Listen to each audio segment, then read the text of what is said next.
We're now joined by UFC women's flyweight Montana De La Rosa, and we'll take her first set of questions from Gabriel Gonzalez with Kate Press. Hey Montana, how are you? Hi, I'm doing great. Enjoying this quarantine in. How's it going? Because I believe this is your second fight of, the quarantine era, so to speak. Um, yeah, second fight that actually happened. My last fight was scheduled and then my husband got COVID and then I got it after, so that one was canceled. But I mean, I'm kind of used to it now, used to being here. I know what to expect and I'm just excited for Saturday night. I want to go back to that last one, obviously scrapped at the last minute. Can you just describe how it all happened, getting the news that one of you guys was positive and just that immediate aftermath? Yeah, I mean, the whole week was normal.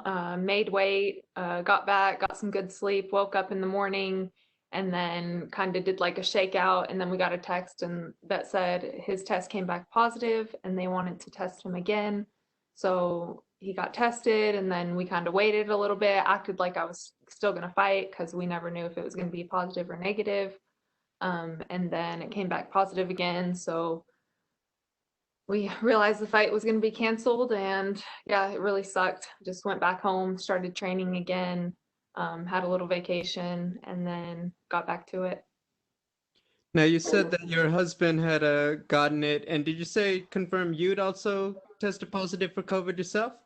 Yeah, I got it a few weeks after him, and I didn't really have any symptoms. I just had like a headache. He had like a fever and a headache for a couple days. Understand. Obviously, with the last fight canceled, out of that precaution, but was there ever any talk about trying to get you back in the cage sooner, since you'd already gone through a bit of a mini camp and everything? Just like the first day they told me, they asked me if I wanted to fight 2 weeks later, and I was like, well, I think I'm gonna get it. Like, I don't know if there's a point in scheduling me when I'm probably gonna test positive, which I'm glad they just gave her another fight. I think she fought Jillian, so she was able to get in there right away, and we had to deal with COVID going around the household for that month. Understood. Well, I'm glad you guys are all doing well. My final question, just how do you feel you match up stylistically with Myra? I think she's a super tough Brazilian. She has two really good wins in the UFC with some arm bars. She's really good on the ground. I'm just excited to test my skills against her and show everybody on Saturday. Hey, thank you, Montana, and good luck. Thank you.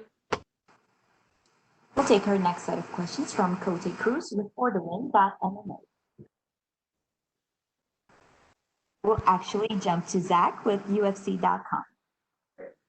I'll ask the questions, but you can still look into this camera for the. Oh, okay. So after your last fight, you came in, you had worked with guys in Denver, and it seemed like you were pretty felt good about your performance. Can you just talk about the takeaways from that last fight? Because it was a close fight, and it seemed like it was kind of razor thin when it went to the judges. Yeah, I mean, I felt really good in there, like better than I've actually ever felt in a fight. I felt confident. I sparred a lot. I felt great with all my coaches and my training partners. Going into that fight, I knew I would be a lot better on the feet. I was obviously disappointed with the decision, but um, I was just glad I could get in there and just feel myself and express myself in the cage. And as you've gone through a couple more camps now.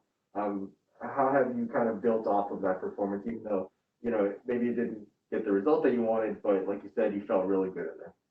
Yeah, it's just being more and more confident in there every time I step into the cage.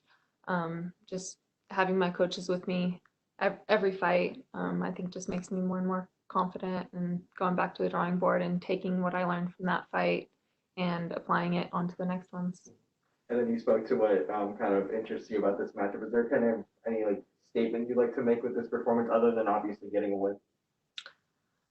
No, I mean the goal is always to go in there and get a win, and whatever comes after that is just a bonus.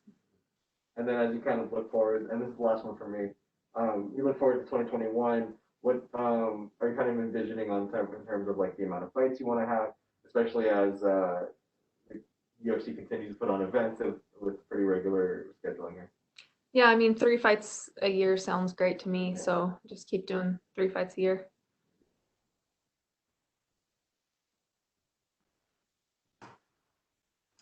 That's all we have for you today, Montana. Thank you.